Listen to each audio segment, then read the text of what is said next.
I wanted to make another video today on something that's kind of bothering me. I read another article today about Chicago. Well, I actually read it yesterday about the Chicago mayor wanting the UN to come in and help with the gun control, saving the black on black crime.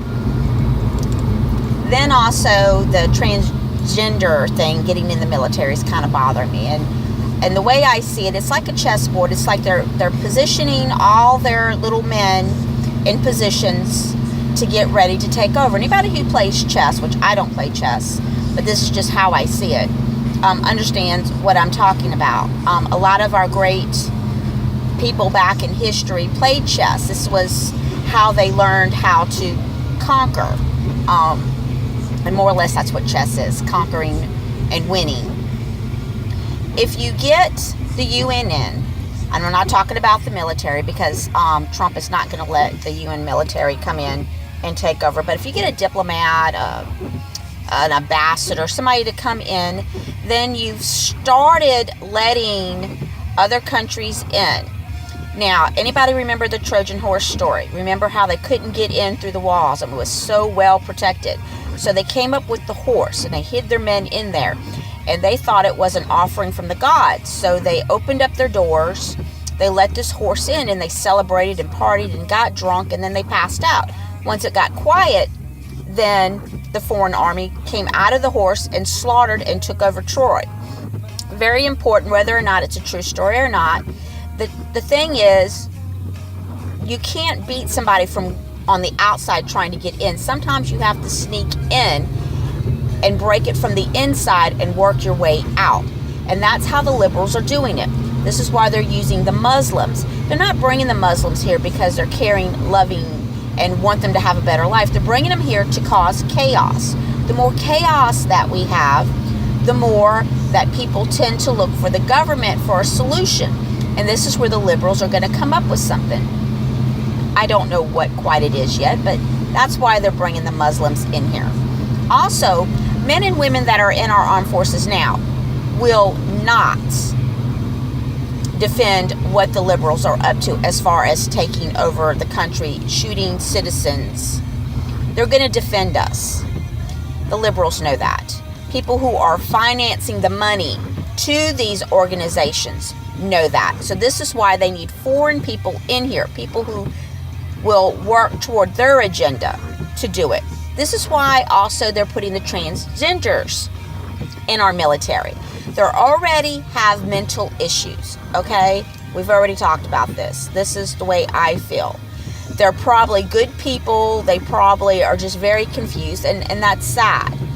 But if you get somebody who goes into the military just for a free sex change, they're not joining the military for the right reason.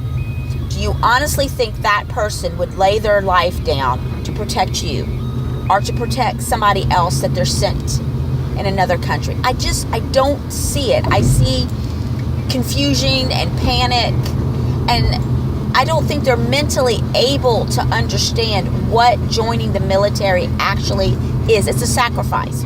You don't join because you want a better life for you and your family. You join knowing that there's a possibility that at any point in time you will be sent to die. And that's what it is. You are sent to die. And it's sad. But that's what joining the military is. And if you can't handle that right off the bat, knowing that when you sign up that you could die, then you don't need to join. You just don't. And people who are mentally ill do not need to join. I don't want somebody who could have a nervous breakdown defending my country.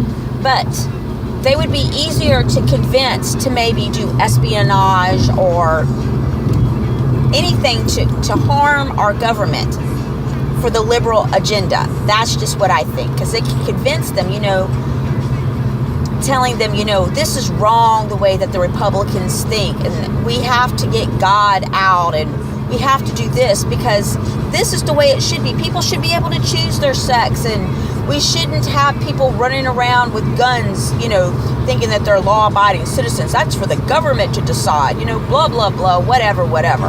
That's just the way I see it. So you get these people in there, they're easy to brainwash. Also, these teachers teaching these children in school that you can pick your gender, that's getting them prepared for the liberal agenda. That's breaking them down, teaching them the wrong way. Now, you're asking yourself, why am I going on and on about this when I've already talked about it? Because there is a way to stop this. And I do believe the way to stop it is volunteering, getting more into your community.